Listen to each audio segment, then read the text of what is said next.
Hey, welcome to the Untitled Toku podcast. My name is dumbjake, and usually we're joined by Reggie, but they're out today. They're a little bit sick. So in the comments, hashtag Reggie. Yeah, just hashtag Reggie.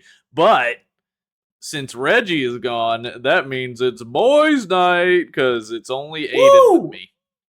Boys' night, we're gonna get up to some trouble, Aiden. Oh, We're yes, gonna we are. you ever go out in the streets at night like 2 a.m. and light sticks on fire with the Axe aerosol spray? Well, I mean, over in the UK, it's called Lynx, but Links. What? hey, Okay. But it, is there the same stigma around it? Like oh of yeah, like okay. absolutely. Okay, that's funny. There is like such a stigma that if you're beyond the age of 15 and you Yeah. wear Lynx, like you just have no sense of like anything. Yeah. You, Yeah, that you, makes sense. yeah. That's accurate. That is exactly the same. It's multicultural. It, The It's incredible. We can't agree on the name, but we can still agree on exactly how it's treated. And his yeah. act's over there the same kind of thing, where it's basically like the gift that a distant family relative will get you if they have no idea what to Oh, get you. yeah. Like They'll in a get you gift like pack. with Yeah. like the body spray and the shampoo. Yeah. Yeah, Yeah. it is the See, exact we get same. crazy on boys' night. We talk about Axe body spray, bad gifts. You ever get the like shampoo set sort of Oh, gift when you're oh, younger? yeah, I have so many. Like I'm never able to get through them. Like I just get Yeah. so like each like even now each Christmas I probably get like at least 3 box like gift sets of That's links. crazy. It Do you have a big family? Not particularly. It's just there's some family friends who like Ah, because I live in yeah. a pretty small town, so family Mm, friends still kind of get each other gifts too. But that's like fun. I don't know any of the family friends too close, so they just get me Yeah. like box sets. That's how it goes. That's how it goes. Bro's wearing links till he's 40. He's Oh got links to boy. last. Oh, um, uh, here's an icebreaker for you, Aiden. oh, hit Perfect me. for boys' night. Fucking Fortnite. Fortnite battle pass. Got the shit out On my my ass. ass. Put me on that PC, cause I need my Fortnite battle pass. Hmm. Oh Excellent. yes. Oh yeah. So I totally forgot about it. It was only announced a few hours ago. yeah, so for Fortnite, the new season they're doing, one of the skins or featured like collaborations for it is gonna be Power Rangers. Yeah. Mighty Morphin Power Rangers, Of course, it's of always Mighty course. Morphin. Yeah, it looks like what was it? The blue one, the yellow one, and the red one are No, no. From what I've skins. heard, it's Oh, all of them. all of them. So Sweet. I saw some tweet. It was like you can buy a pack and it's the red, yellow, blue, black, pink, Hmm. and green. And Oh, then nice. it might, maybe it's not the Green Ranger. It might. I think I also heard that the Green and White Ranger might be part of the Battle Pass. Yeah, I think So the Green Ranger is a part of the Battle Pass. I think that okay, might be like the big Battle Pass skin of this season. yeah, I wouldn't be So it shocked probably if it's a doesn't include case that. of like Green Ranger is what you get just from buying the Battle Pass, and then once you level it up to like what is it, 100 the max. I'll be honest, I haven't Yeah, played Fortnite in like a I year don't or two. know.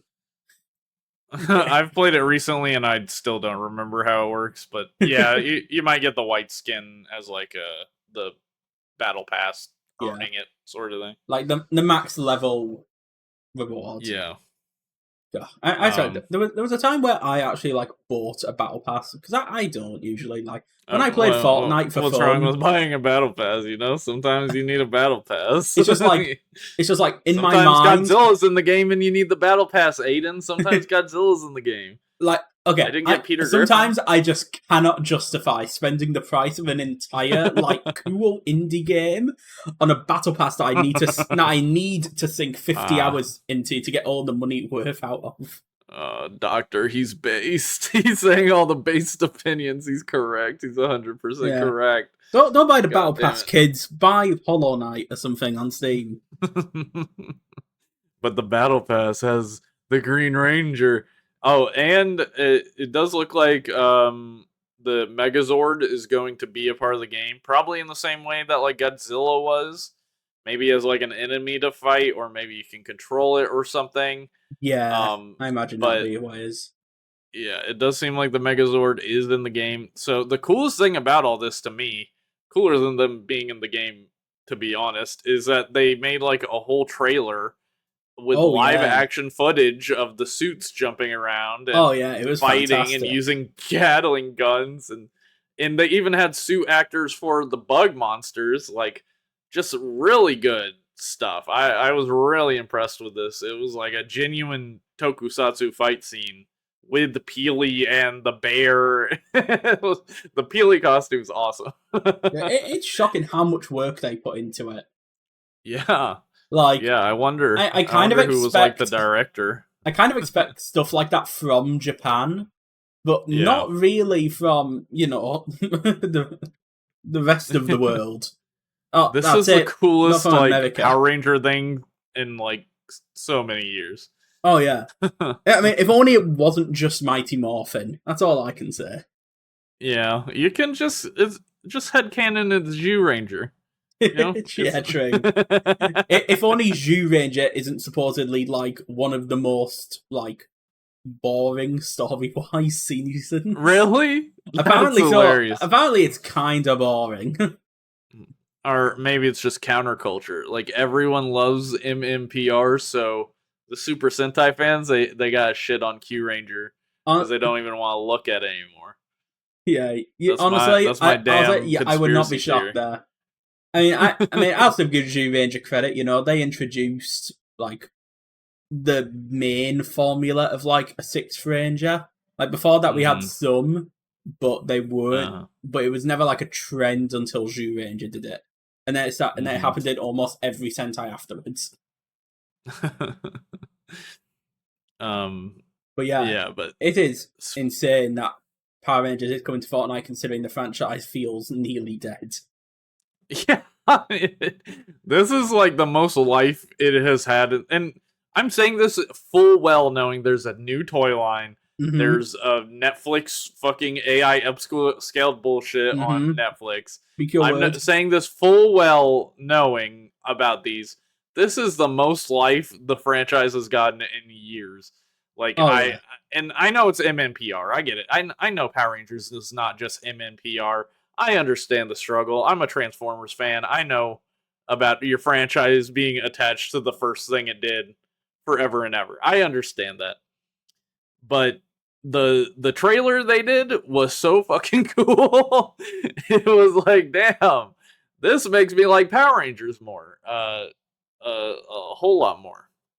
So, yeah, that was cool. I mean, I hope that people in charge, Hasbro or Disney, whoever is really doing anything with Power Rangers, I hope they see this fan response and see all the people saying, "Yo, this is cool as fuck," and they, Mm-hmm. try and do more of this. Yeah, hopefully. I mean, Yeah. there is like little tidbits and rumors coming out about the Power Rangers like reboot revival, whatever you want to call it, Mm-hmm. Yeah. supposedly like getting put together. But Isn't I it? don't think there's. Isn't it getting like cast in Britain or something? I heard Isn't something it gonna about it be getting. British? I'm not sure if it's being cast in the UK. It's Uh-huh. being. I think what I heard as like rumor mill is that it's being filmed in the UK, which Uh-huh. I have no idea Okay. the reasons for that. I mean, previously, like a lot of like I'm not sure if they moved around in the later years, but a lot of like the mid 2000s 2010 series were all filmed in New Zealand because Mm. I think it was just really cheap to film there. Taxes. Yeah. Exactly, yeah. So I'm not sure if there's any like special tax exemption that the UK gives. And not that I know Um. of, but it's gonna be Yeah. really interesting either way. Yeah. I wonder if it's like theme wise. Like are we just assuming it's going to be MMPR related, or maybe it could be a whole new thing? I mean, the 'Cause maybe hope they is could that do it like kind of a branches off a bit. Camelot setting. Yeah, I would hope that, but Yeah, I'll say this: a Camelot setting it would be hard as hell. I would love yeah, like nightly Knights of the Power Round Rangers. Table. Oh god, Yeah, yeah, that'd be great. yeah, that'd be sick. Are we also just thinking that because we're watching King Oja right now? Like, personally, No, see, I was thinking about that because I was just thinking in general that would be a cool setting earlier today, actually. oh And yeah, I was like, well, King Oger kind of did that. But I'm also thinking, like, King Oger is so fucking weird, man. Like, it is knights and kings and stuff, but not really. It's just so its own. It's got such its own personality. Like, you can't even identify King Arthur's stuff or Knights of Camelot or that's whatever. true. I was like, you know So, what? What yeah. the best thing ever would be if they did like somehow end up doing something like that. If they made it like a Monty Python style series, that would be incredible. Monty Like a Python and the Holy comedy. Grail, but Power Rangers. That The Black sounds Knight like is the Sixth something. Ranger, or like the Rival Ranger. That sounds like a future Dojingers season to me. I mean, they're already doing one where it's an isekai, aren't they? So I wouldn't be shocked. Um, But I mean, but yeah, before we move into the episodes, we also just want to quickly talk about, the weekly Zets news. what even is it? I'm Uh, not sure. I mean, well, more capsums, more I mean, capsums than you could ever imagine. I think the main thing, the thing that really just needs to be talked about is how stuff's up for pre-order now. So if you, sweet. the people, if they want, they can buy that. They can get their Zets drivers pre-ordered. It's coming out in, I think, a month and a day from now. September 6th is when they release. So, where would an American go to buy that, you think? What would be a good place if you had any? If you're in the US, some really interesting news I heard is that now it's only the standard release of it, but the Zets driver is available on Amazon US. From what I can tell, Really? from what I can tell based on the title, it's just like the Japanese listing that's been put on. So I'm not sure if it's an official US release. I think it's just that, because you get it sometimes where like the Japanese listing just appears internationally and it's a bit more expensive, but it should be a bit cheaper than buying direct from Amazon Japan, which if you're living around the rest of the world. Available. Oh, it says not available. Okay. Well, It's in that not even case, on the store. Yeah. Oh, yeah. Okay.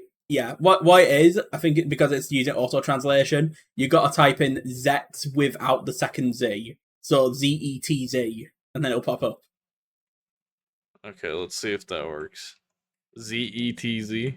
Yeah, that's auto translation for you. It did pop up. Yeah, I had a look myself. So obviously, me from the UK. It doesn't let me order it from US Amazon. So if you're living in the rest of the world, the best options for you are going to be ordering direct from Amazon Japan, which isn't hard. You set the website language to English, and all the information's just as easy as ordering from Amazon anywhere else. Or proxy order, which it might be a tiny bit cheaper depending on like how you get it, when you get it. Like if you get it after it releases, you'll probably get it a bit cheaper on proxy because people will be buying it thinking they don't like it and selling it a bit cheaper. But for the most part, like for pre-ordering, Amazon's probably going to be your best choice. Sweet, yeah. And how it goes. So yeah, I mean, it's really interesting that it's on Amazon US, but I don't think it's unique to this year with the whole international streaming thing, because I'm pretty sure you can find like, I'm not sure about the Gavv driver, but I know the Gotchard driver was on Amazon US. I think the Desire driver was too. The Gavv driver is actually on Amazon US, yeah. Okay, yeah. So I think that's a case of just like Bandai kind of setting it up so you can buy it on US Amazon. Yeah, although that's got to be new, right? Like that wasn't like that before. I do think it's been like that for a few years. Amazon US does have quite a few options for like Kamen Rider things. Sometimes it can feel a bit random from what I've looked at, but yeah, Yeah. those are there.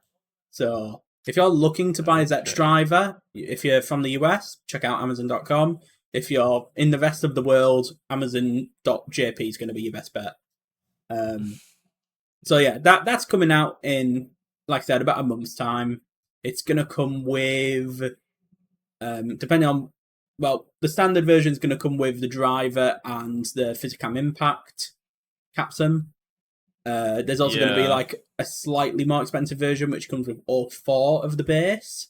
And if you pre-order, it's also going to come with Zet Gochizo and a Gochizo capsum. Yeah. So I So said for that my 5 times fast. Americans, for my Americans, the default, the only one available right now is the Kamen Rider Zets belt with the Zetsu Gochizo and the Gochizo capsum. It should come with They do have the Physicam other. Impact too, I think. Yeah, it's in the driver. Yeah. In the picture. And then there are 2 other options which have just the, like, all 4 of the base form capsums. And there is one that has the Gochizo and the base for, like, the whole set, like you were talking about, but they do say currently unavailable. So maybe I would keep an eye on that. I'm going to put that in one of my lists. I would keep an eye on that if I or you, American listeners, because maybe we'll get lucky and maybe they post them. I mean, there's a listing there, obviously, so could be that they get posted. Yeah. And you just kind of got to cross your fingers that future Zets items end up coming to Amazon as well in the US. Yeah. It's kind of a roll the dice when it comes to the future items. At least, like, the base driver, they make it easy to buy. Which is pretty nice. But yeah, I mean, for the Zets news, I think that's like the main topic to talk about, just how those pre-orders are open. I'm not sure if there's much else. I think there was like a bit, I think it's only a rumour at the moment, about like why Zets talks in English a bit.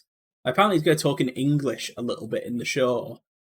Yeah, I read that. Sounds interesting. I'm just wondering, like, was it something of like teaching him how to learn English or something? I can't remember the exact details of that, frankly. But I am interested in it because it just sounds like Comedy Central for us. That's her intro, and then we're gonna talk about the shows. Hey there, Dumb Jake popping in here just to let you know, if you want to support our podcast further, for just $1 a month you can become a member over on patreon.com/dumbjake. That'll give you access to our Patreon only Discord server, where we watch all the Tokusatsu shows we talk about on this podcast and more every Sunday. So if you want to join us for a weekly Discord hangout, please check out the Patreon, patreon.com/dumbjake. Back to the podcast. Okay, we're going to start with Ultraman Omega, episode 5, Miko in Mikoto, which is a Serato solo episode, kinda. He just like goes out to the country to deliver this package. And he meets these people, just gets all up in their business. And it turns out this moody girl whose mother died. I mean, I say moody, her mother died 2 months before the episode or something. She's a moody, though. It's valid, but it's moody. This moody girl, she has a pet snake, and Serato's like, yo, this is a cool snake, and the snake eats metal.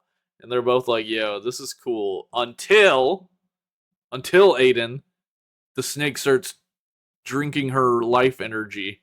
Yeah, I think how it was kind of shown in the episode is that the snake eats metal, so it was literally like absorbing the iron from her body, like removing all the iron from her blood or something. Well, it was also literally turning her hair stark white. Yeah, like just a long streak of white hair. Oh yeah. And obviously the snake is a kaiju, and it goes out of control. It freaks out. It gets big as hell, and of course Ultraman has to fight it and kill it. But there is this like moral question of the episode, like the snake doesn't appear to want to hurt people, but it just does naturally. It's just its nature. So this is like the first monster I feel like Ultraman killed, but he didn't really he wasn't happy about it. It was not a good occasion. It didn't feel like a victory, I guess, is the vibes I got from the whole situation. Yeah. Um, so that freaking snake's pretty cool, right? Oh yeah. Oh yeah. I'm glad that's what we're getting into right away. So I like moral messaging and all that aside, my god, yeah. like the snake puppetry in this episode was amazing. Because uniquely to this episode compared to the other ones we've seen so far is the kaiju this episode isn't a person in a suit. It's this long, very long actually, like snake puppet, like human sized. And it's just so interesting to watch in the show because it moves around all that. And I think what I read, and you know this, is that it like because I was thinking when watching it, I'm wondering how they did this. They must have had like big long things on wires they were using to move it around. Apparently, it was just 3 people in green screen suits moving it around by hand. And there was also some parts where it was clearly just like zoomed in and it was a hand puppet. Yeah, when it's small. Exactly. Yeah. Yeah. The kaiju this episode, I really liked it. Just like it's all vibe, how it was, essentially innocent, but it was causing damage out of it, havoc. Yeah, but out of its control because it's nature essentially. I thought that was really interesting as a concept. Like the end of the episode was basically like, we know you're trying to help, but you're only going to kill these people if you stay alive, so we have to defeat you. Yeah, and the girl just lost her mother too, so it's like he basically has to put down her pet dog on a like Ultraman kaiju scale. It is pretty fucked up when you think about it. Yeah, really, it is. Yeah. Yeah, it was apparently the snake was operated by 3 people in green screen suits, which is interesting. I assume they all had like a stick attached to part of the body. Like I don't think they were like up on the snake probably. Oh, part of me just kind of hopes they are. That unless I confirm otherwise, that's going to be my headcanon because I think it's just a lot funnier. That they're all just grabbing onto it and like shuffling from side to side. That's ridiculous. No, it's gotta be like a stick situation. You say it's ridiculous. It's Tokusatsu. Ridiculous is our middle name in this in this community. Bro thinks he's on the team. But I agree that would be funny. But apparently it was a nightmare to do the green screen. Oh, I can imagine. They're in like a nice lush mountainscape, like just the most green place ever. Yeah, like you think they just use blue screen suits at that point? Yeah, that's a good point. They'll. I think they might do that for next time. Oh yeah, if it was as hell as I imagine it was, yeah, I'm sure they'll think of a better way to do it next time. But yeah, this was a good episode. I feel like we didn't really get much with like the main story. It was just like a little side quest sort of thing, but it definitely felt more like an episode which was less about progressing the plot and more about developing like Sorato a bit as a character and kind of just putting out a moral quandary to the viewer. This whole like, is it right to kill a being that can't survive without hurting others?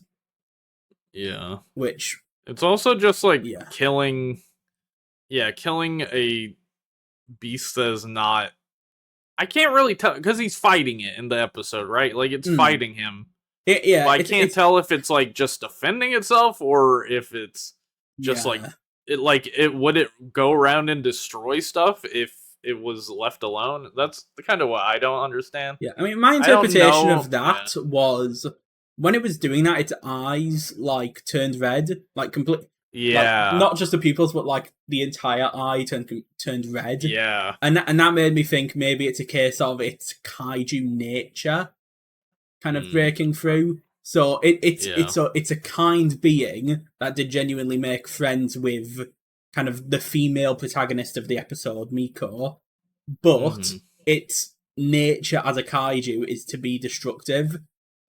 So it felt like a case of, or maybe it went in a rage. Maybe it was raging out.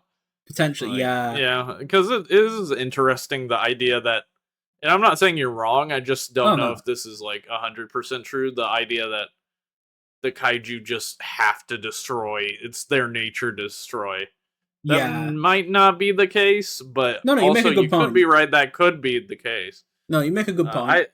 I just interpret it, the eyes turning red, to me that tells me it's in a rage more than like anything took over it. But that's just my read. Sense. Yeah. Another thing that, oh god, okay, you know, I had something in my head, I completely lost it. It's okay. It happens. Okay. It happens. I think this is just, I don't think we'll see the effects of this episode immediately. Maybe we will, but I do think this episode definitely affected Serato way more in terms of the kaiju aspect of it than any other episode. It definitely so far it's like just been like, kaiju shows up, we gotta kill it, we gotta annihilate it, we gotta cut it into a million dozen pieces, like last episode. And I even think about it's my territory now, bruh. But this episode, it wasn't like that. The kaiju wasn't the direct enemy the whole time. And even got to feed it and like see it at a human scale. Like, that's interesting. Yeah. It certainly felt like this episode was meant to be like a journey of discovery kind of thing for Serato. You know, they sent him off on his own. There's very little from Kosei and pretty much nothing from Ayumu this episode. Like, we saw Ayumu right in the end, kind of in the aftermath of the battle in the fields. But essentially, this was a Serato solo adventure, and it definitely seems like it was the episode was set up as a way for him to kind of understand more as you know, a character that's an amnesiac. Kosei does show up at the end, I'm assuming just because they needed Rekiness.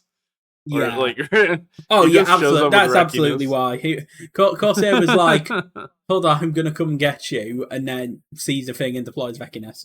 And we don't even see him really deploy Rekiness or talk to Rekiness at all. It's just kind of like, he appears so Rekiness can be there. So it definitely feels like, you know, what we did see, of course, beyond the setup at the beginning of the episode was just to kind of... have the other kaiju monster to sell toys in the episode. Yeah. Oh, and what I was going to say earlier, which I forgot. So something really interesting I was thinking about with this episode is that it feels like there's two types of kaiju in this show. So the first few episodes, we had like the kaiju that Omega was recognizing. So Grime, Dugreed, all that, you know, he said their names, we got the introduction and such. But for these recent two, now I'm not sure about the previous episodes, whose name I forget, you probably remember. Therizirius.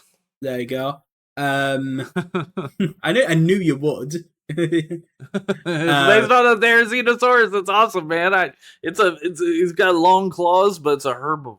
That's what's interesting about it. But yeah, so that one and this one, it doesn't seem like Serato's had any knowledge of it, and they've both had more of a relation, like to Earth. It feels like. So the previous episode obviously is based on a dinosaur.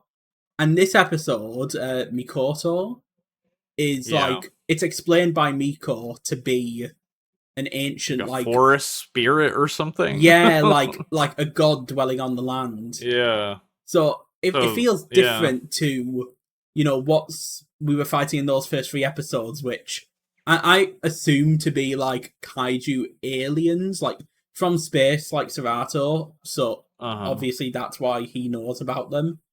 So Yeah. part of me's That's wondering interesting. if, but then again, because we don't know much about Serato's backstory at the moment, maybe there's another explanation.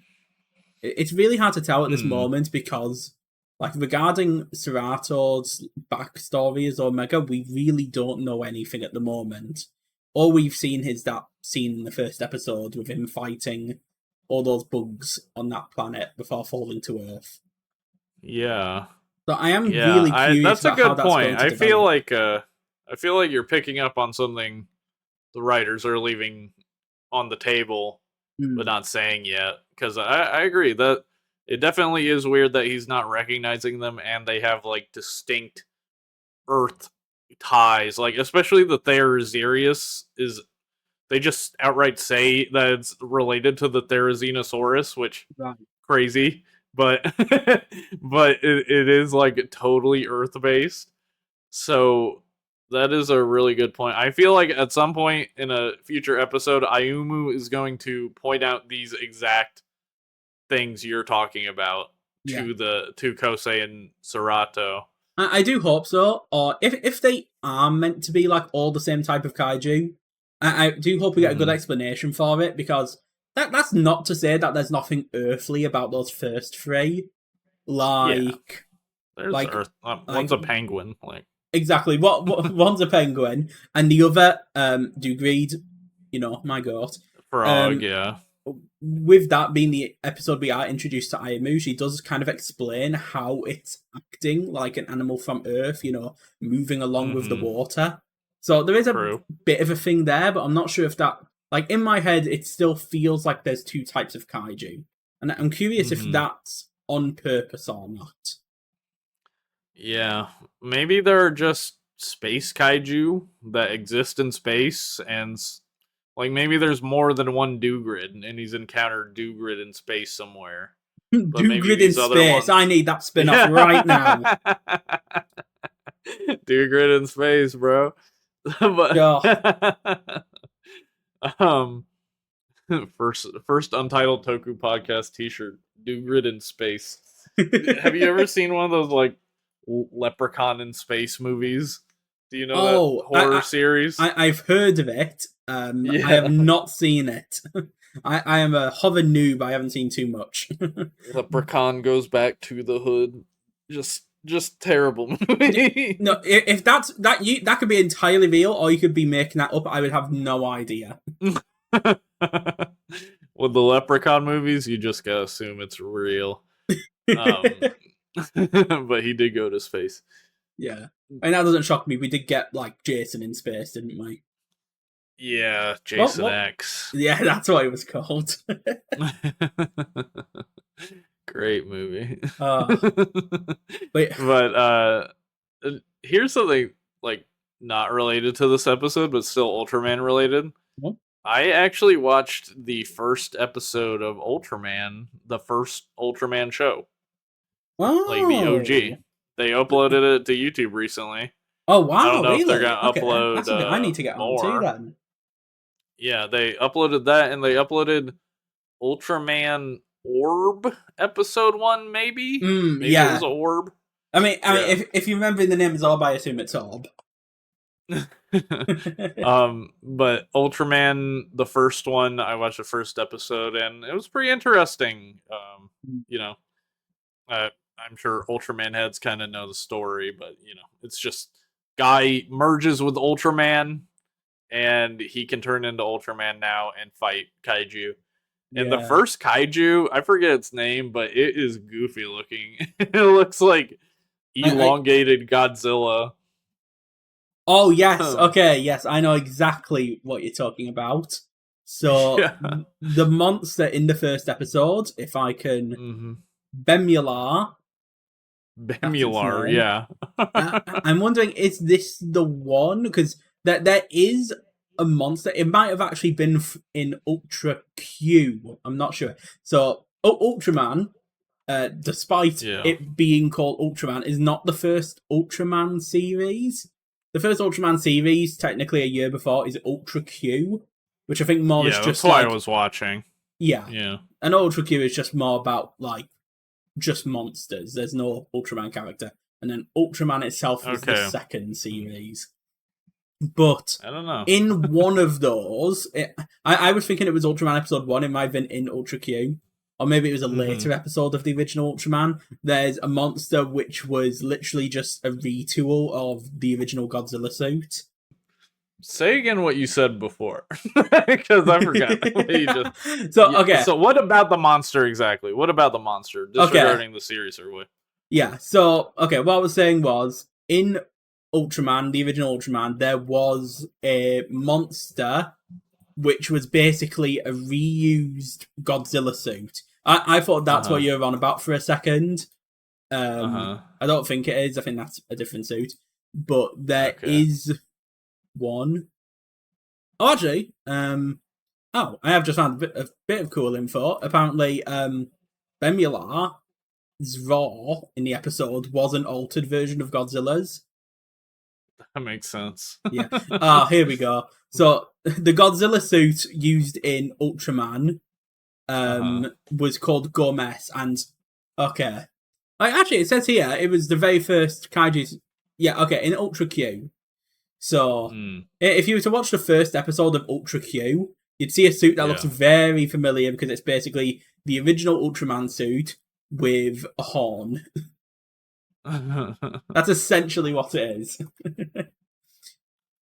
And it's really funny because I believe you've seen Shin Ultraman, right? Yeah. So in the beginning of Shin Ultraman, they show like a small montage of other monsters that it's saying they've seen on Earth before Ultraman arrived. And in that montage, you'll have seen a monster which looked a lot like Shin Godzilla with a horn. Yeah. And that monster was meant to be Gomez, because essentially what they did, they said, okay, in homage to Gomez just being a Godzilla suit retool, we'll make our Gomez a Shin Godzilla suit retool. And that was basically what they did. That's funny. Okay. That makes sense. Because I was like, me and my friend were watching it, and we were like, was that Godzilla? Like, that was so Godzilla coded.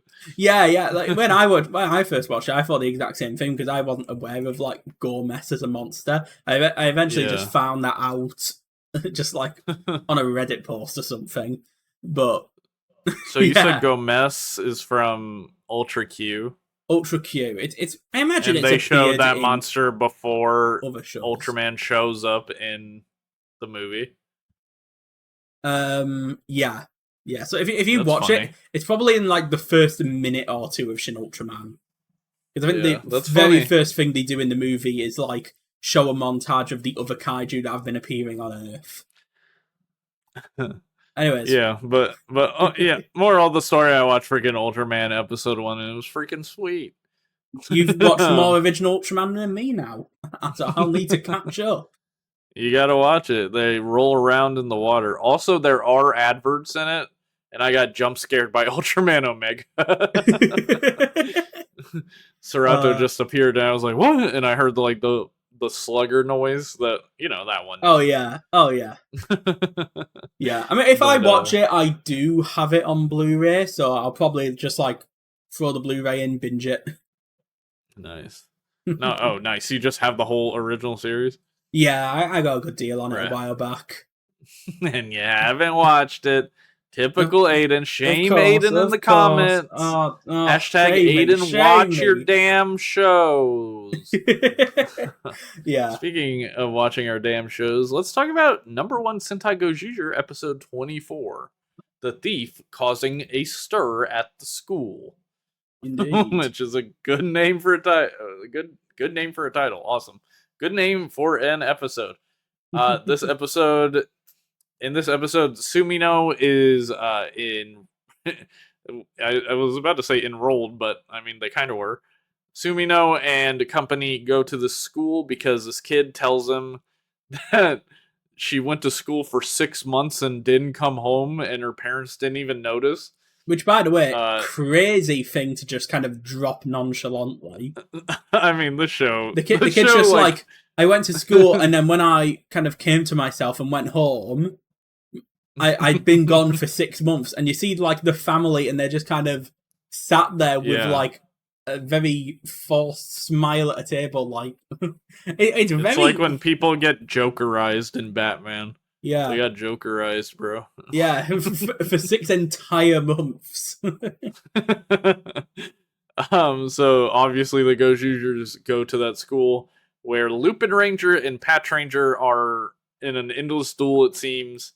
Pat Ranger is part of like the school security or school government. I think he's meant to be portraying like the school president, so kind of like the head of the students. Yeah. What do you call those? Don't you call them like prefects or something in Britain? Is that a real thing? I don't know. Or is that just Harry Potter shit? It's probably Harry Potter. I mean, maybe some like fancy schools will have it, but for the most part, we don't have stuff like. I mean, we have like student councils, but it's like no one gives a shit about them. They never do anything. Yeah, okay, that's normal. That makes sense. That sounds right to me. But the guy is like like head of the students, and he's just beating up anyone that's not going to class. And then there's Lupin Ranger, who is saving the students from this, hypnotized school, because obviously there's a No.1 behind it. What the hell's he called? Youth No.1. It is. Youth No.1. Essentially, it seems like his goal is just to have these students play out their student lives constantly, forever. Mm-hmm. Which, you're thinking about it as well, that means this No.1's been around for 6 months. Unnoticed. That's crazy true to think about. And you're thinking, like, how many people must be under his influence? Because it's not just all the students at the school. Supposedly, it's also all their parents. Right. So it's I'm sure random people have like ended up there just by accident. Oh yeah, because I mean, we see that in the episode. I'm sure you're gonna mention it now about how some of our protagonists get hypnotized. Yeah, exactly. Yeah. Rikuo was being a school flirt to children, kind of weird Rikuo. Oh but yeah, he was hypnotized. He was hypnotized. He's on television. I was hypnotized. Who else gets hypnotized? We also have Ryugi, who immediately starts a Tegasword cult. Instantly starts a cult, like without a second to spare. Yeah, there was already a cult room in the school. Yeah, like they open a classroom and there's about 6 students dressed in robes, white robes, kneeling in front of another student, stood there wearing like a cardboard Tegasword mask. And I mean, somehow within 5 minutes, Ryugi's established a cult that looks like they're ready to sacrifice a small animal to their god Tegasword. It's crazy how fast Ryugi can do his stuff. And Horu has become a school punk, unsurprisingly.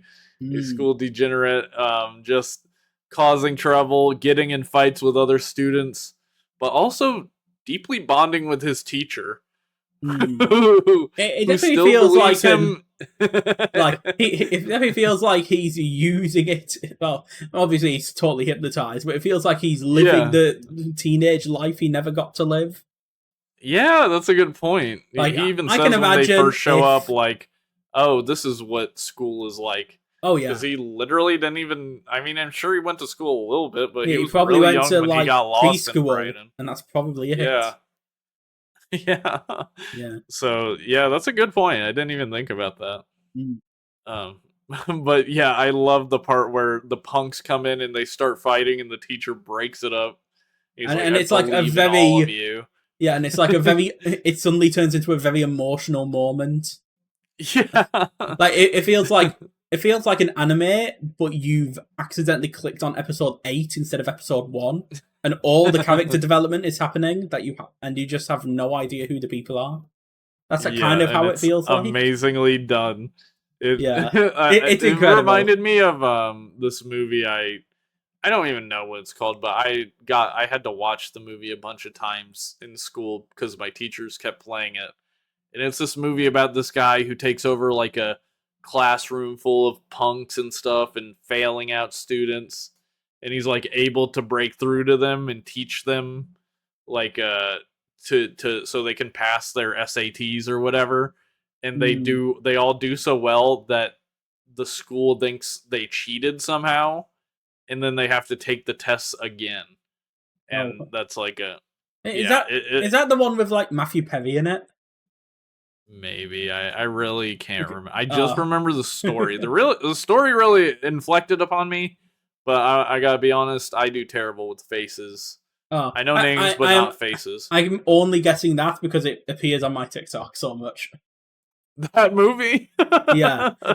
There's like five. There's like my TikTok page is exclusively maybe like there's half of it is movie clips, and the movie clips is always like 4 random movies or a Chinese movie that's been like being like narrated. Jesus. So you watch this shit? Oh God, no, God no, God no.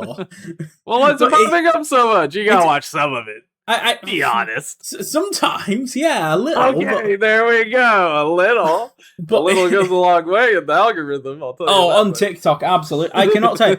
Once I watched an advert for one of those bloody ear cleaners on TikTok, and I tell you now, 80% of the adverts I've gotten for the past 3 months have been about ear cleaners. Are they? Is it like the vacuum thing that goes in your ear and it's like supposed to suck it all up? Is it that? Stuff like some other weird fucking contraption. That kind of thing. Yeah, it's and it's all I've gotten. It's so, you know, TikTok's an app. It's an app of all time. That's for certain. I just started using it the other day just to see like what's going on. What's going on with it? Because I used to use it. And then I just stopped. Like, I just had no desire to go back. Like, I didn't really grow up with that type of content. Like, oh yeah. Even when Vine came out, I had been on YouTube for like a long time. So the Vine just I didn't get it. It didn't appeal to me. And then TikTok came out, and I didn't really get that either.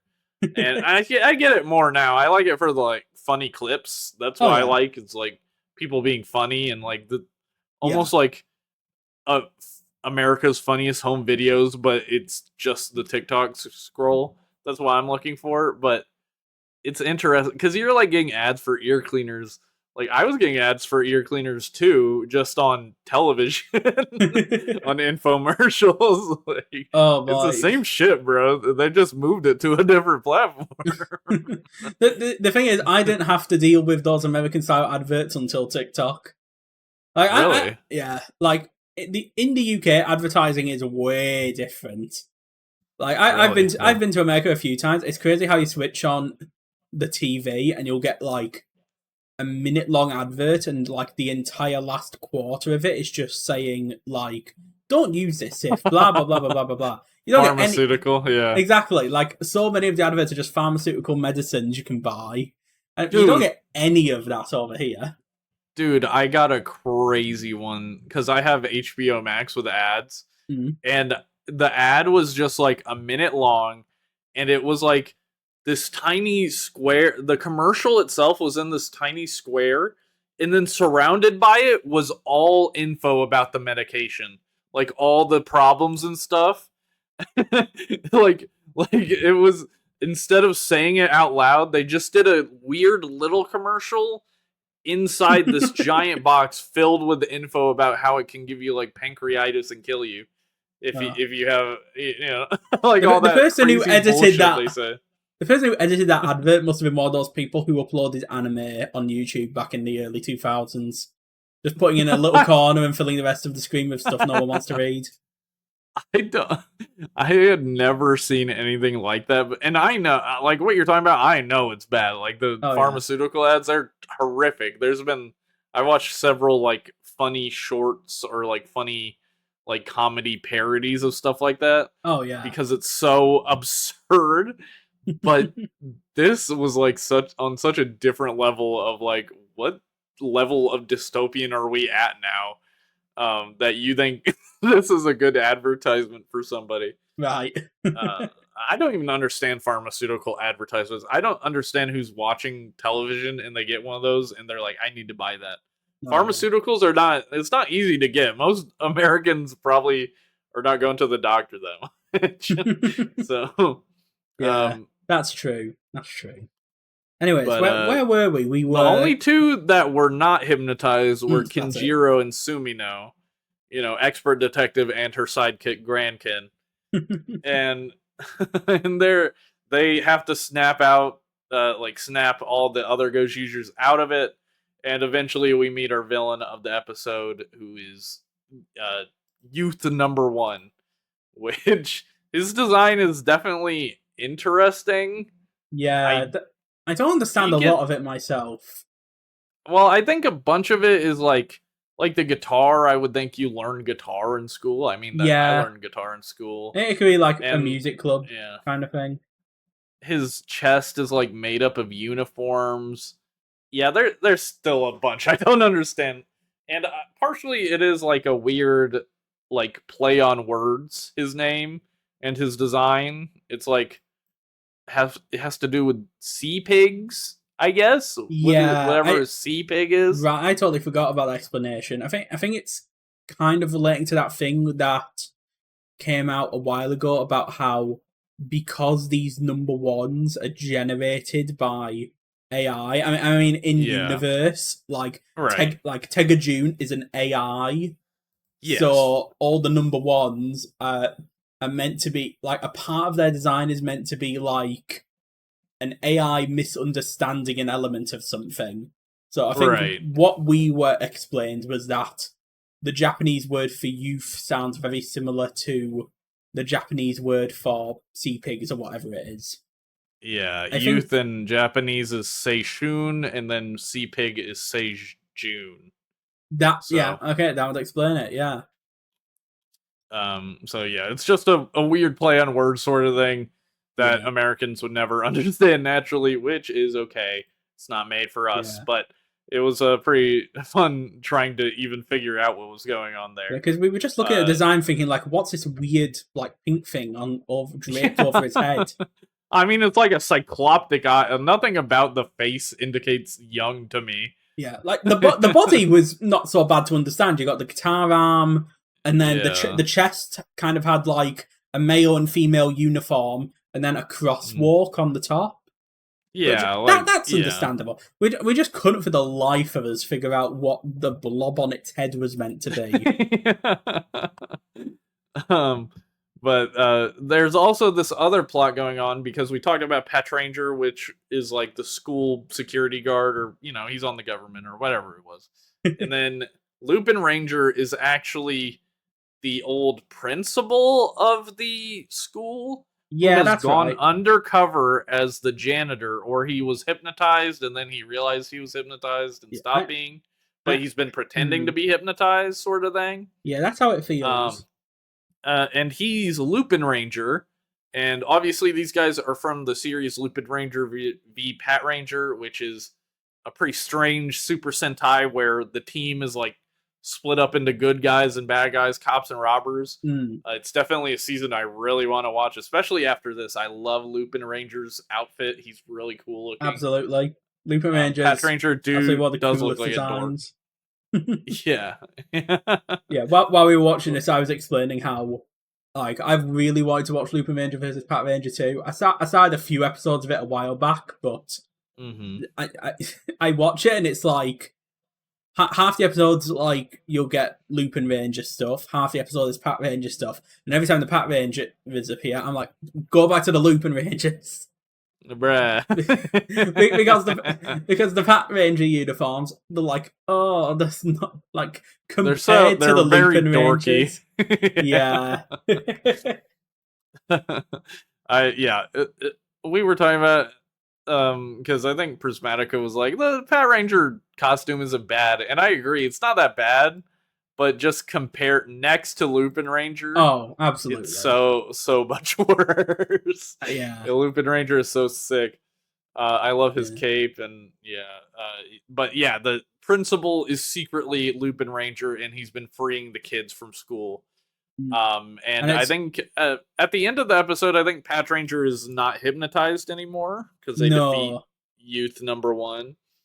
No, so at the end of the episode, like in the midst of the final battle, our Lupin Ranger, essentially undoes the hypnotizing on Hoaru, Ryugi, and Rikuo, as well as the student council president. I can't remember if it's anyone else, but at the very least undoes the hypnotization on them, and then after Youth Number 1 is defeated, another Number 1 appears, Gutsiness Number 1. And he essentially protects the student council president by, getting in front of him and taking the blast from this new Number 1. And that's where the episode ends. So this is a two-parter. So this is part 1. It's really interesting that for this two-parter we're getting 2 Number 1s. Because, this episode, we had Youth Number 1. Youth Number 1's been defeated. We had our mecha fight with Tegasada Katsuki and one of the Brydens. But one guy was secretly a Bryden the whole time. Yeah. I think it was, like, one of the... I think it was the teacher, I want to say. Yeah. The teacher that believed in Hoaru. Yeah, it turns out he was a Bryden the whole time. But yeah, at the end of the episode, another Number 1 just appears, which is a Gutsiness Number 1, saying, like, now I'm going to turn this school into a prison. So... Yeah. I'm really curious how it goes on from here. Yeah. And, something we didn't mention, but I think it's absolutely worth mentioning, is that our janitor this episode was portrayed by the one and only Seiji Takaiwa, Mr. Heisei. Very prominent actor, although you probably won't know his face from anywhere because he's more known as the suit actor for many, many Kamen Riders.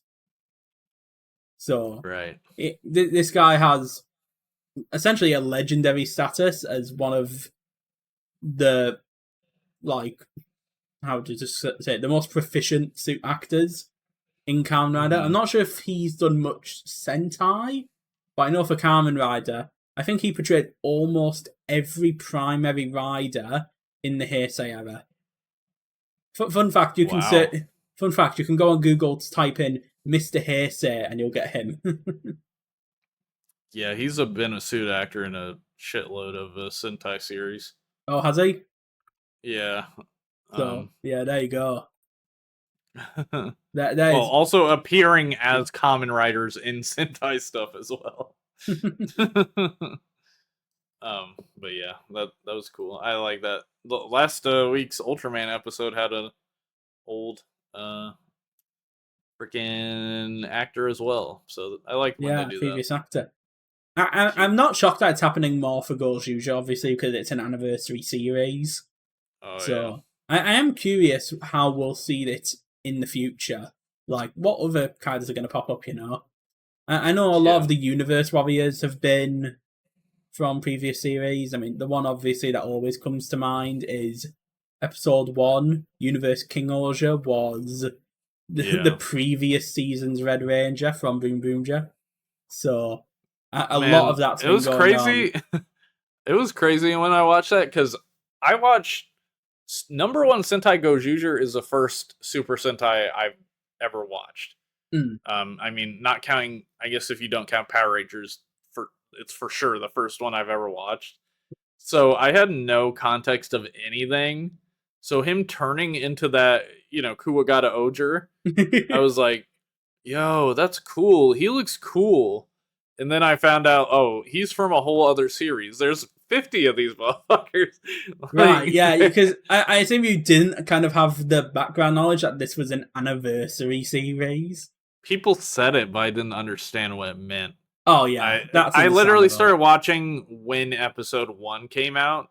So I wasn't ever behind on #1 Sentai Gozyuger. I just happened to get into Kamen Rider Gavv at the exact same time, and people were like, "You should watch #1 Sentai Gozyuger." I'm Yeah, like, I because don't even know what that means, man. I don't even know what is a Sentai Gozyuger.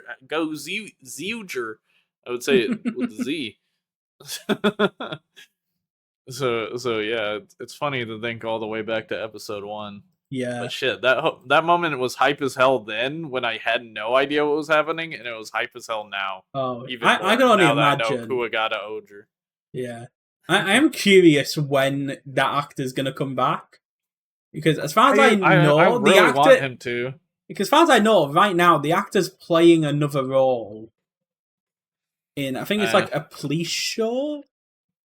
really. Yeah. So Part of me just does want to watch like Japanese children not meant for kids. Like, I want to see what that guy's up to in the police show. What's a Japanese police show like? I'm kind of interested. well, I mean, But I mean, to give you a bit of detail, so the yeah. show he is in, if I'm getting the right one, Stinger's Undercover Verification Unit. That's the English title. Uh-huh. And Cool. yeah, focuses on an unusual team in the Metropolitan Police Department. Known as the Stingers, the team consists of criminals who are involved in a wide range of modern day crimes as they help the police get information through undercover investigations. So it sounds quite interesting as a show, but Sounds pretty cool. I mean, the question is, are they going to be able to get him back for another, at least a future episode of Gozyuger? Dude, I Because would be happy with a 2-episode arc, and that's all I need for him. Because I mean, they just started the freaking series with him, and then he gets on a train and leaves. Bro, there's a freaking universe war happening. Where do you go? Where do you go, man? With your stupid guitar. the You want to be is, the best at music? it's so common for them to kind of start plots that don't go anywhere because obviously they're kind of filming this as the show's going on. Like it's a 3 or a 6 month head start they have beyond like filming to it releasing. So you know, by the time, so we're nearly halfway through the season now. It might just be they're only just like almost wrapping up the end of the show in terms of filming. Yeah. So they're kind of just having to throw out plots to see what they can do. So I would not be shocked if they just end up saying, "Oh, he got off screen." Like it would be so disappointing. No. Look, I'm not saying that's what I want to happen. I would be so disappointing. Here's what you do. I would not be shocked. Here's what you do. Kuwagata Oger shows up, but you never see Sumsuki. They get him to record voice lines on his Samsung phone and send it to them. Yeah, if I could do that, you know, I'd be fine with that. Yeah, he dies in battle against gozyuwolf. Just give me that. Just give me that. If you're not gonna give me a 2-episode special, give me that. Yeah, it's one of those things, you know. We just got to see what happens. I mean, we still have a whole other like 26 episodes left, so who knows? And you know, that's another thing to think of. We're almost halfway through Gozyuger now. Can you believe it? Yeah. Here's the other thing. I didn't know who that guy was, Sumsuki. I didn't know him. I didn't recognize him from Boom Boomgers. I didn't have that context. He was just a whole new character to me. I was like, cool, he's this guy. And then he disappeared. He went on the freaking train. Where's he going? Yeah, because I imagine if you don't know anything, he's just kind of like, it feels like he's being set up as a secondary character or like a rival character, and then just kind of vanishes. He was gonna be a Power Ranger, bro.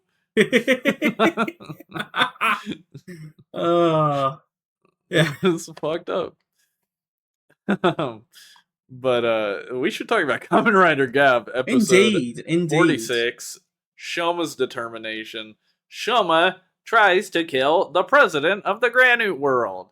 I can't believe this show started as friendly innocent boy wants to eat sweets, and now it's we have to kill the president of, I was going to say the United States, but you know what I mean. We have to kill the president of the Granite realm. Interesting how your mind went there immediately. Interesting. But this episode was, Shoma is working with NYELV to assassinate. Literally, they say the words assassinate President Boca, because NYELV wants to set Shoma up as the president after he kills Boca, which it does seem like he actually wants to do it. Yeah. I think he's actually on board for that plan, which I contested last week. I was very much on the side that he doesn't actually want to do this plan. He just wants power. Yeah, I mean, actually, I think you ended up being right.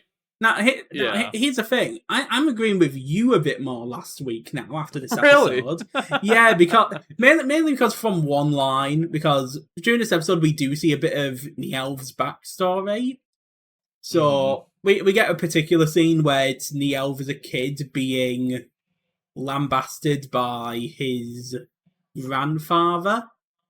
So, and during that scene, he's kind of like, you have no physical talent like your brothers and sisters. So, what it feels like it's been being told to us in this episode is that despite all the dealings that's been going on, NYELV has never really liked the family.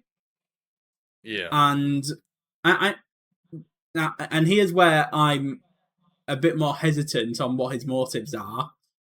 It feels like he's coming to Shoma as like we're kindred spirits. But he does say during the episode like he wants power. So like he's gotten rid of his family, who I guess he believes tormented him the same way Shoma was tormented. That seems like something which he may think, although it's clearly not true.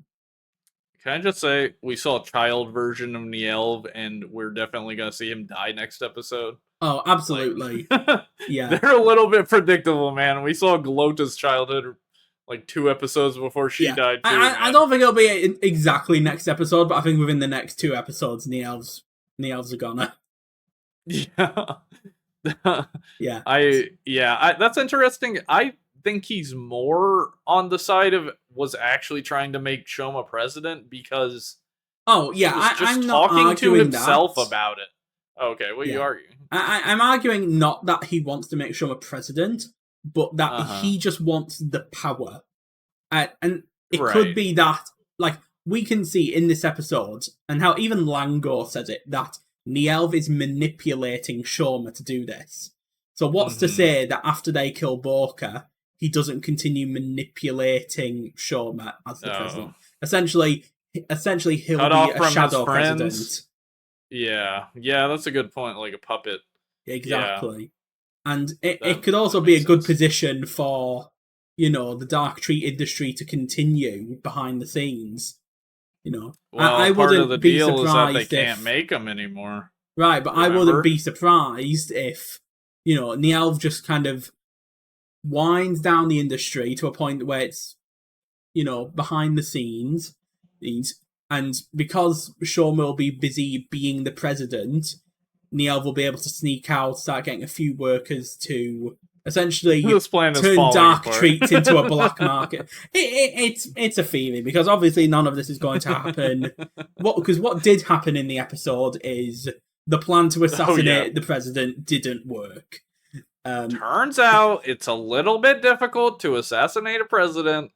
Turns out you need a little bit better plan than a special blaster that makes people obey you. NYELV thought the blaster would work for 2 minutes, and it worked for 2 seconds. Yeah. So, but Boca was kind of Boca was kind of sat there like, huh, for about 2 seconds, and then immediately swung around and just Biden blasted Shoma to hell and back. Boca blast. The fight with Boca blast. Goddamn. The fight with Boca is like, Boca is just so overpowered to a ridiculous degree. Like, it's absolutely. Almost comical how powerful he is, and him also being the president, just kind of funny. Yeah. Like, I will say it was a great fight. I loved I loved all the dynamic camera shots in this fight, because we're essentially in this big, like, ornate cathedral, I want to call it. Yeah, That's in kind of Granite what. Realm, so it all looks weird and CGI and stuff. Yeah, but like the president's office, or maybe it's Boca's home. I guess it's both. It's like this Yeah, compared White to the House. rest of the Granute realm, which is all dark. This is like a Yeah, white marble ornate cathedral-ish structure, we and see it's like literally above everyone else. It's like on this exactly, giant yeah, mountain right above everyone. And Granite Realm looks so small, by the way. It looks like a street. yeah, Like I'm sure we're not getting the full breadth of the realm or whatever, but just based on what they show us, it looks like it's a street that leads up yeah. to a mountain where a castle is. I assume it's meant to be like country-sized in the realm Yeah. because Yeah, I'm assuming. because I would assume it's the planet size, indication. to be honest. Well, I mean, maybe, but the indication it feels like is that Boca is the president of the whole of the Granutes. You know, so part of me thinks like Yeah. for all that, surely the Granute realm can't be too big in order to operate all of it. Yeah. But Yeah, maybe you're right. Maybe it's like a country like Japan, just a yeah. country size. But that's all logistics. I imagine they didn't want you to think too hard about the logistics of the Granute realm beyond. We need to get into the logistics of the damn Granute realm, man. I want to know all the factoids. I want to know how big it is. What's the capital called? God damn it. What's the damn realm called? I know it's not called the Granite Realm. Oh yeah. Do we something. even know what it's called? I feel like that's something. I've made this point before on the podcast that they just call it the Granite Realm. It's like calling Earth the human realm. It's crazy. But yeah, what else do we need? Oh, Hanto, Rakia, and Sachika are not happy about Shoma leaving, especially Sachika is mad as fuck. Yeah, which I because think he did was this before. the most expected thing. Obviously, they were going to be mad, and obviously, weirdly a Sachika episode. Weirdly, yeah, kind of, yeah. Or which at the very I was least, happy. At the very least, there was a really good Sachika moment in like. I will say the second half was really good for Sachika. Mm-hmm. Because we get this moments. Yeah, because we get this whole scene where it's. We get two great scenes with her, and that'll be her talking to Lango, which is a really interesting conversation because twice so far in the series we've kind of gotten hints of them two like eventually going to share some kind of connection. Bro, if people start counter shipping Lango and Sachika, I will kill you in the streets. Do not counter ship against my Rakia and Sachika ship. Oh God, no! No! Don't even think about it, buddy. Yeah, he's a monster. But yeah, twice in the series, earlier on when Lango first kind of came to Earth and battled against Shoma that one episode, Sachika encountered him. And then again, when during Lango's homeless arc, Sachika accidentally ran into him, and she thought he was Suga. Zombie. so this moment is kind of like a build up that we've gotten for a good portion of the series. I want to say since like what episode would be like episode 10. I feel like is when they had that first kind of noticing of each other.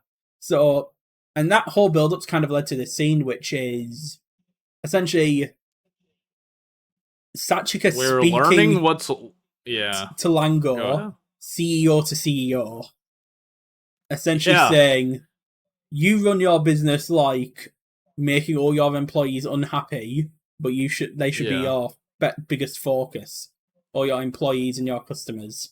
Which, it's not the angle I was expecting. Small business versus corporation, bruh. Hell yeah. Fuck you, Lango. Fuck you, corporations. Sachika's based as fuck. This conversation was awesome because I never even thought about the fact that they're both, like, business owners. Right. That never, like, because Stomach Inc. is Stomach Inc., I didn't even think about it. It's basically like a fucking murder cult. But just hearing him talk about the employees, like, it's interesting. I think it's like an angle I didn't even think about that the show's bringing up, and I really like that. Yeah, because if you think about the scene where she got pissed at him. Oh yeah, okay, yeah. Let's talk about that. Yeah, that was great because essentially what we see is Sachika just being totally fearless. Like she She was comes about across to take his Lango. ass out. Oh, what's crazy is that literally moments before she saw Lango get out his big ass sword and like decapitate a worker, and then she comes out from Yeah. behind a pillar and says, "Hey, you treat your employees better." Like what an Yeah. what an absolute girl boss Sachika is. Yeah, I didn't really sense any danger from Longo though. He like dissipates his sword and he Yeah, doesn't even like look at her. He obviously humans are not anything of interest to him at the moment anyway. yeah. Because it So seems like it was kind of Lango's, yeah. you could say how like evil his business is. He's still a business person, and because Yeah. he's not in charge of Stomach Inc. at the moment, there's no value to him in getting rid of humans to make into dark treats because he has Yeah. no business around dark treats at the moment. So what it feels like Lango's doing, because Lango actually helps our Yeah. little trio of secondary characters this episode by opening the door to door space in the Granute realm. And Yeah. Or he leaves if it open anyway. He didn't open it even, he just killed the guy that did. But yeah, yeah, when you think about it, Sachika kinda found it. I true, but Longo did nothing. Fuck you, Longo. God damn. But yeah, I hate him. it does feel like Lango's kind of whole motivation right here is like, you lot can do this because if you lot get rid of Borka and the NYELV and that, it's only helping me. Yeah, it only It, serves him really. yeah, it feels very much like he's not actively helping, but it very much feels like an enemy of my enemy is my friend kind of situation. Where Lango's allowing them to kind of do their business because it helps him. Yeah. Yeah. And well, Sanchika tries to go in through the fucking door space with them, and Rakia and Hanto are smart enough to not let her. Yeah. I mean, if she was able to become a rider, maybe, but maybe they should have not. let her come. Maybe that would have made her become a I rider mean, finally. she might have been able to take out President Boca. I think Sachika might be strong enough. Yeah, you're probably right. She doesn't need power. She probably could have done that by herself with her own two fists. Boca starts to hit her with the Biden blast, and then she counter Biden blasts him out of nowhere. She's like, "Yeah, I can just do that." That would happen. It'd be so good. But Hanto and Rakia go in to get Shoma. And by the way, did we mention that Shoma dresses up as NYELV to get close to no, the we haven't president? even mentioned that yet. Like Okay. they are so similar looking in a way I didn't even know. Yeah, so we Like, saw this originally in the preview last episode for this episode, yeah, but Shoma essentially to infiltrate the Borka's office dresses up as NYELV, and he looks yeah, real damn good. Like he got that shit on. yeah, like I saw a production note that apparently when Shoma dressed up in NYELV's costume, production was kind of shocked, like thinking, "Oh damn, these two really could be brothers." Yeah, And they could be. Like he I rocks that kept fit. forgetting because it'd go to Shoma NYELV and I'd be like NYELV, and then I'd be like, wait, Shoma. I'd Yeah, have to tell myself it's Shoma. yeah, and I only noticed like when he spoke. That's the only thing that I could really yeah. tell. But they look so similar. And speaking of looking similar, we also kind of, I think this was mentioned once before in an earlier episode, but we get double confirmation that Boca is just racist. Oh yeah, Because the entire plan is based on the fact that Boca can't tell the difference between human faces. So they dress Shoma up as NYELV, and unless that kind of doesn't make sense because they look so similar. Like if he looked a lot, like not even a lot different, but just a little different, it'd make more sense. But he looks so similar. Like honestly, I can't even blame him. Like he is speciesist or racist, but this one is actually not a him bad. Shoma just really did fucking look like him. He literally says himself at the beginning of the fight, Ah, so you were the red Gav. I can't tell the difference between human faces. Yeah. And you know, it's crazy as Yeah. well. Even after the betrayal, he still thinks it's NYELV until Shoma transforms. He's like, Yeah. He hmm, was expecting the elf to double cross him, so he's yeah, smart. like all like like there's a good 30 seconds where Shoma's defied him, gotten out his Gav, gotten out the Gochipods, got made to transform and transformed, and only then Walker is like, ah, you're the red Gav. Well, he hasn't been watching 46 episodes of Kamen Rider Gavv like we have, so I think it makes sense that he might not recognize all the premium Bandai items right away. That's true. That's true. The fight, I mean, we touched on it already, but the fight with Yeah. Boca is awesome. It's crazy. I'm Yeah. really interested to see, like, we're definitely in the human realm. I'm gonna start calling it that. We're in the human realm next episode, so I'm Hmm. interested to see like the levels of destruction that are gonna happen in Earth, or Oh, I think it would absolutely. kind of be lame if they went to the Granite realm and the final battle happened. Yeah. I 'Cause, feel like it's I mean, definitely they going to could go happen on Earth. crazier. Yeah, I do feel like they could go crazier in the Granite realm with like the effects and stuff, but Yeah. I don't know. I would just prefer the final battle be in on Earth for Earth, you know. Yeah. I do think that's probably what's going to happen.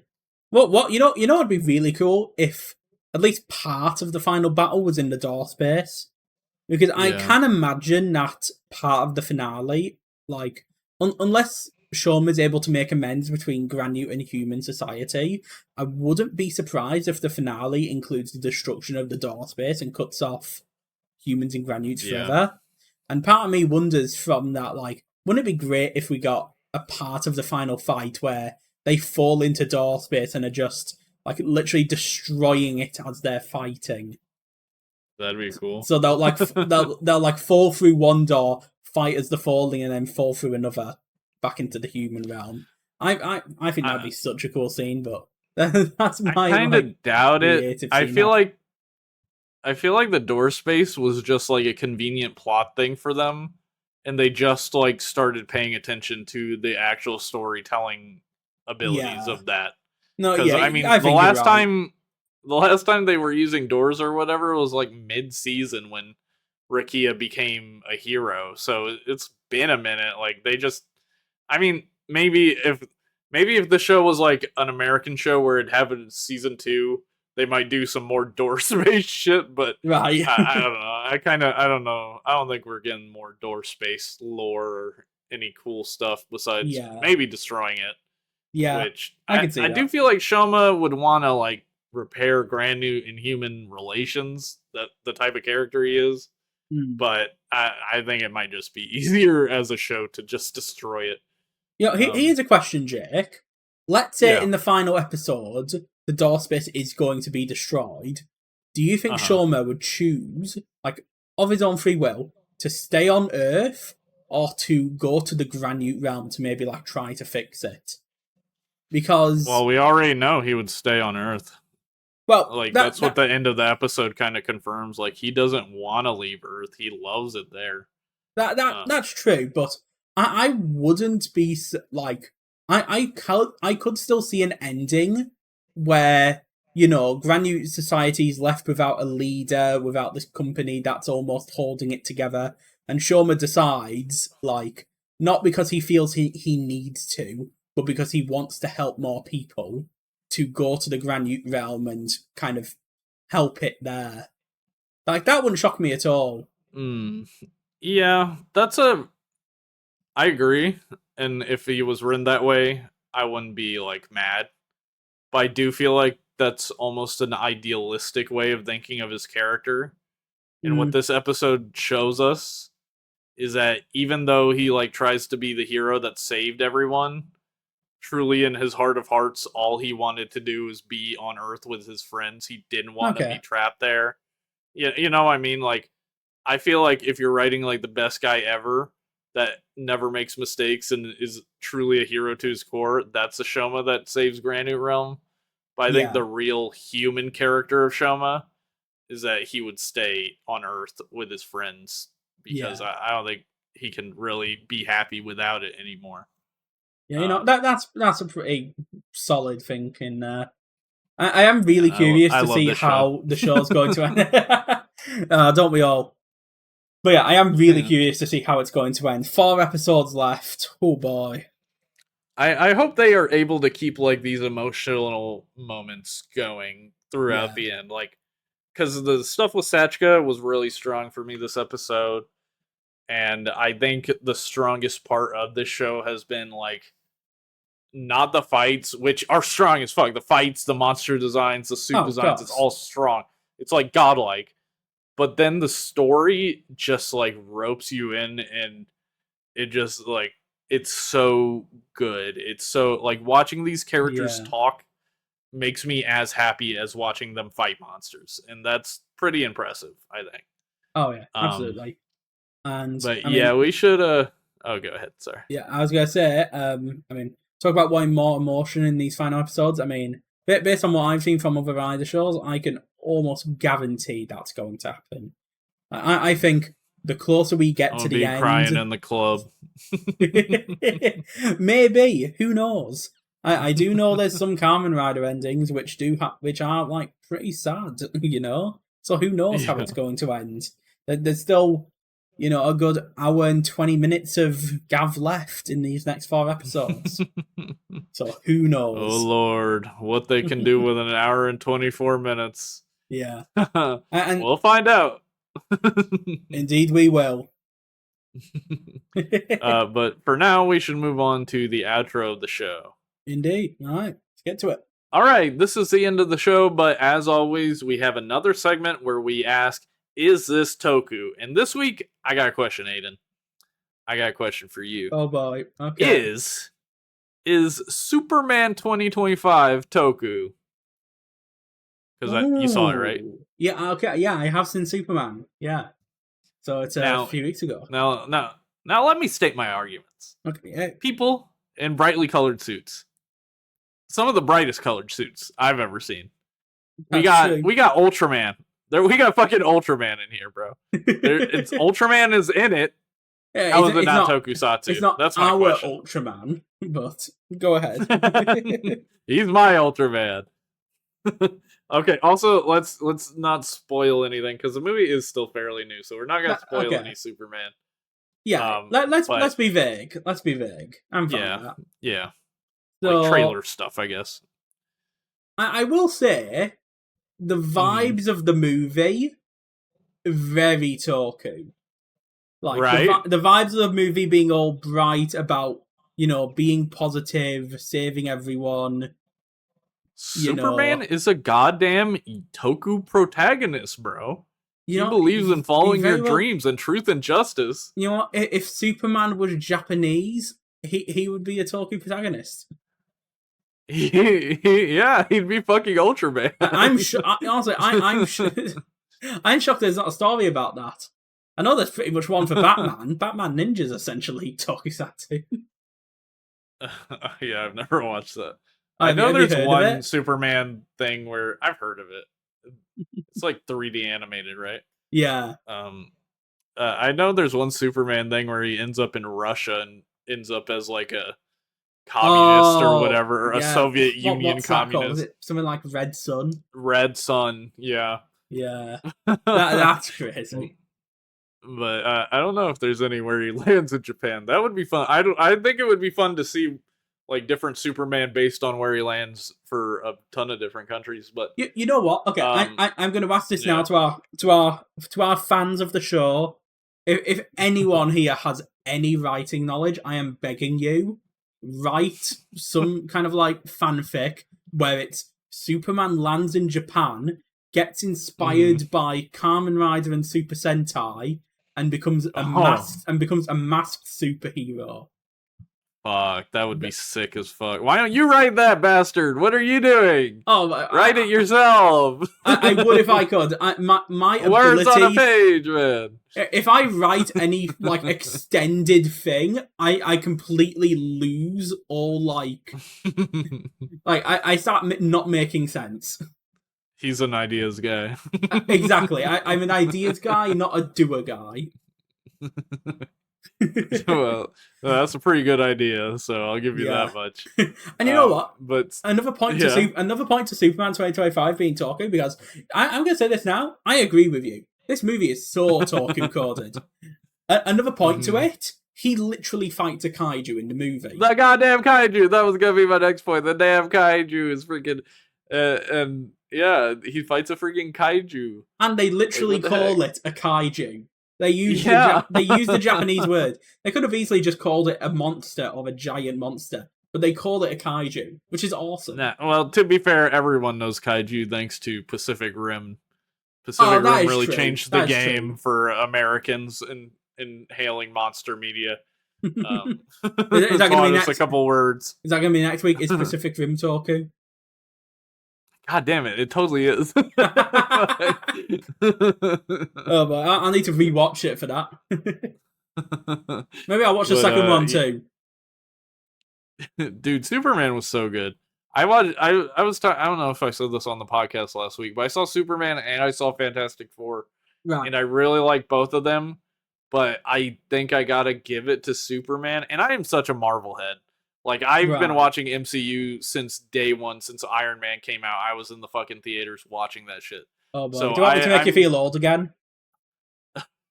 No, I can already extrapolate what you might be saying. No, because I'm gonna say this. I've also watched the MCU. You saw Iron Man in theater? I saw Iron Man in theaters, but and he is where you're gonna feel old. It's a re-release, isn't it? What? No. I saw it when it originally came out in theaters, but God, I can't believe I'm telling this story. I watched in theaters, but I was 5 years old, and when the scene of like him getting operated on in the cave came on, I cried and we had to leave. I was 5 years old, and it scared me. You dumb freaking baby! You're scared of Iron Man becoming Iron Man? What, you stupid? What the hell? Bro, that's crazy. I watched it again at another point, and then I was like, okay, the rest of this movie is all cool. You baited me, bro. You said you watched it. You didn't freaking watch it. I did watch it, and you were 5 years old, so even if you watched it, you wouldn't have appreciated it properly, you dumb freaking baby. Because I saw it in the future. I saw it after reading a bunch of comic books.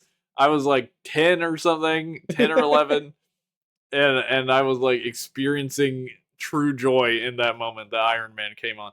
Also, in America, I mean, I don't know if it was every screening, but having it in my screening, the part where Iron Man blows up like the terrorist or whatever, people start clapping in my. They started clapping in my theater. That is the most American thing. American thing, yeah. It has happened very little in my life that people have clapped in theaters. I think maybe like Captain America getting the Mjolnir in Endgame was probably like a clap in the theater moment. But besides that, fucking Iron Man killing terrorists. It was like so, like thinking back on it, it's such a funny memory to have. That is like, to me, that is the craziest thing. Because here's the thing, I went to Endgame when it premiered, and you know, the cinema was pretty full, but still, no one in the UK like stands up and goes "Wow!" and starts clapping. Okay. We to just be sit fair, and no enjoy one was standing up. It was clapping from your chair. We're Americans. We're not going to get up for that. But we were clapping from our chairs. Do you guys like laugh at the jokes? Is that too crazy for British people? Oh, come on. I'm just trying to figure it out. Where's the line? We're not aliens. Can you eat popcorn? I mean, we can eat popcorn, but most of us don't want to spend the outrageous prices for that's it. Normal. That is multicultural right there. Yeah, I'll tell you one thing which I think is very cultural to the American cinema experience. We don't really get over here. Popcorn buckets, like unique movie popcorn buckets. We don't have that. Like we might have ones which have like a cool like topper. Like it might be like a plastic container and it has a cool like little figure Yeah. shaped topper, but that's it. We don't get like Yeah, we have those too. We got them all. The I don't under. So I worked at a movie theater for several years, and we had like those tubs back then. And what's funny about them is that they aren't called popcorn tubs; they're called popcorn vessels because often the shape is whoa. not tub shaped. So the official name is popcorn vessels, which just That sounds so alien and unappetizing to me. I never got that. But vessels, that's but the crazy. popcorn vessels, I feel like since Dune, they've become like way more of a fad. Like they existed for Oh sure. Like yeah, I remember like Thanos popcorn buckets and Star Wars one. I remember them, but now they've gotten really complicated. Like most of them, if it's a big movie, it's gonna be a weird, complicated one. yeah, I've seen so Which many weird ones online. yeah, I think I want to do a video on that at some Oh, point you absolutely should. for a channel. And you're Yeah, right. I think it definitely did all stand with that bloody Doom bucket. yeah. Went viral for essentially being, a sand bussy. To Yeah. It's okay. Crazy. Crazy. Was not expecting those words out of your mouth. oh, took me a you took me a don't second to know process that. the things I've seen.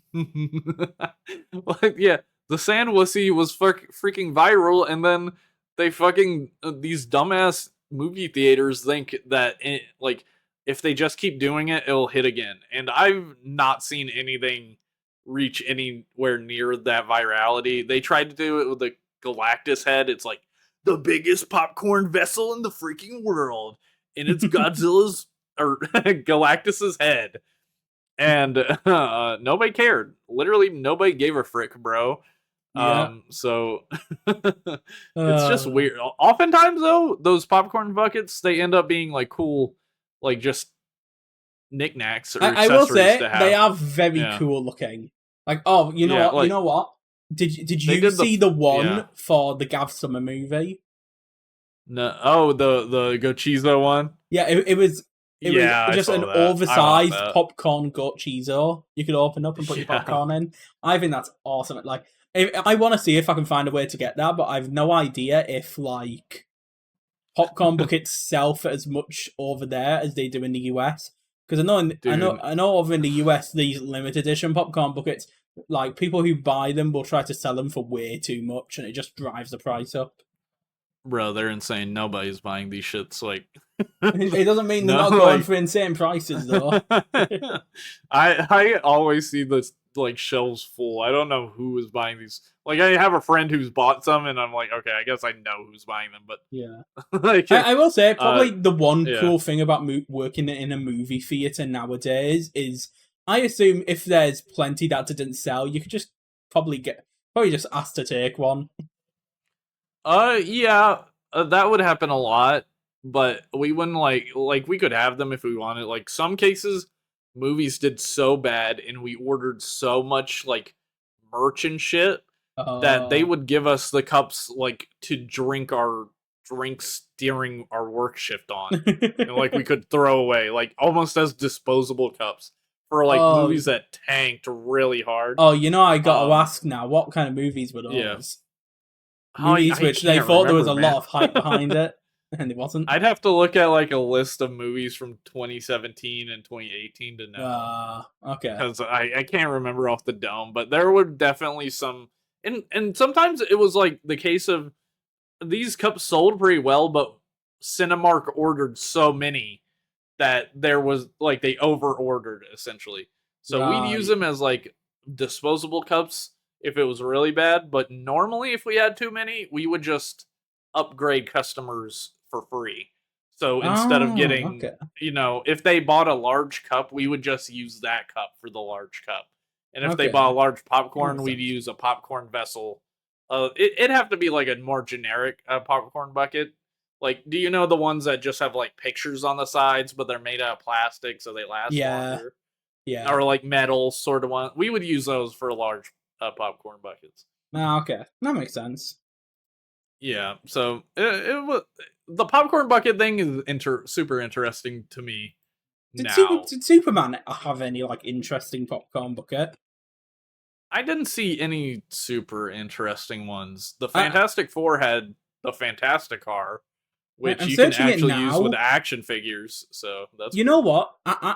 what? Here's me saying that the UK didn't really get those, and yet I searched Superman popcorn bucket, and I see one. It just essentially looks like a glass display case with a little like figure of Iron Man lasering into it. What? That's Can you but if send that? yeah, it's like it looks like it was sold at some UK cinemas, but the price, oh my god, the price for it looks crazy. 30 Great British pounds. That's without popcorn. Oh. And it Oh, looks he's like breaking through. it looks good, but Okay. it looks like it's mostly cardboard. And it costs Okay, I'm gonna £30 and you don't even get popcorn. That's crazy. without popcorn is crazy.